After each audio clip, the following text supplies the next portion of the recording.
নমস্কার বন্ধু, সম্বাস কুকিংয়ে আপনাদের স্বাগত। আজকে আমি রান্না করব পেঁপে শুক্তো। পেঁপে শুক্তো রান্না করার জন্য কড়াইতে আমি তেল গরম বসিয়ে দিয়েছি। প্রথমে আমি উচ্ছেগুলো ভেজে নেব।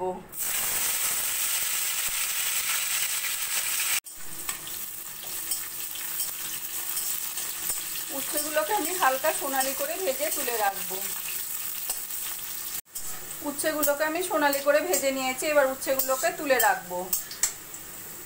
ওই তেলের মধ্যেই দিয়ে দেবো সর্ষে আর শুকনো লঙ্কা ফোড়ন। ফোড়নটা একটু সোনালি হলেই দিয়ে দেবো আমি আগে থেকে কেটে রাখা পেঁপেগুলো আমি একটু ডুমো ডুমো করে কেটে নিয়েছি। পুরো পেঁপেটাই এখানে আমি দিয়ে দিয়েছি। দিয়ে এবার একটু আমি হালকা 2-3 মিনিট মতো ভাজা ভাজা করে নেব।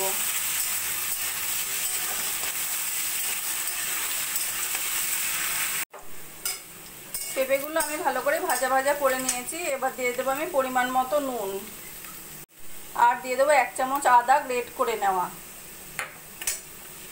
ভালো করে মিশিয়ে নেব। বন্ধুরা, আমার রান্নাটা যদি ভালো লাগে প্লিজ লাইক করবেন আর কমেন্ট করে জানাবেন কেমন লাগলো। আর আমার চ্যানেল যদি নতুন হয়ে থাকেন সাবস্ক্রাইব করবেন প্লিজ। আর আপনারা যদি ফেসবুক পেজ থেকে দেখেন তা ফলো করবেন প্লিজ। এবার আমি একটা ঢাকা দিয়ে লো ফ্লেমে যতক্ষণ না পেঁপেগুলো নরম হচ্ছে ততক্ষণ রান্নাটা করে নেব। ঢাকা দিয়ে লো ফ্লেমে রান্না করে নিয়েছি 5-7 মিনিট মতো। এবার আমি ঢাকাটা তুলে দেখে নেব।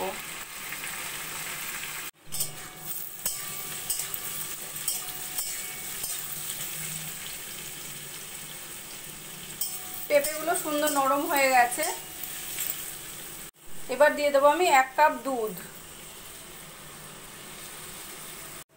আর দিয়ে দেবো 1 কাপ জল। এবার ফ্লেমটা জোরে দিয়ে আমি ফুটিয়ে নেব ভালো করে।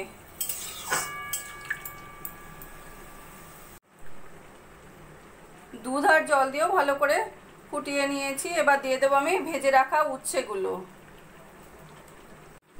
দিয়েও আবার ঢাকা দিয়ে আরও কিছুক্ষণ মতো রান্না করে নেব।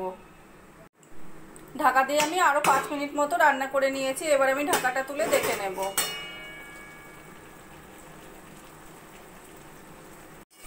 শুক্তোটা আমাদের বেশ সুন্দর মাখা মাখা হয়ে গেছে, আর পেঁপেগুলো সুন্দর সিদ্ধ হয়ে গেছে। এবার দিয়ে দেবো আমি 1/2 চামচ মতো চিনি,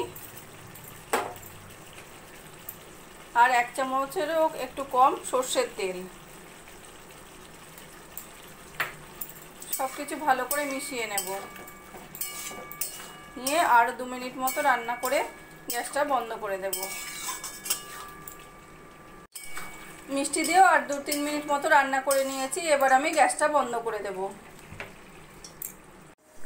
দুধ দিয়ে পেঁপে শুক্তো রান্নাটা আমার কমপ্লিট হয়ে গেছে। আমার এই রেসিপিটা যদি ভালো লাগে আপনারা বাড়িতে বানিয়ে দেখতে পারেন। গরম গরম ভাতের সঙ্গে খেতে অসাধারণ লাগবে। আর কমেন্ট করে জানাবেন কেমন লাগলো। প্লিজ লাইক, শেয়ার ও সাবস্ক্রাইব করবেন।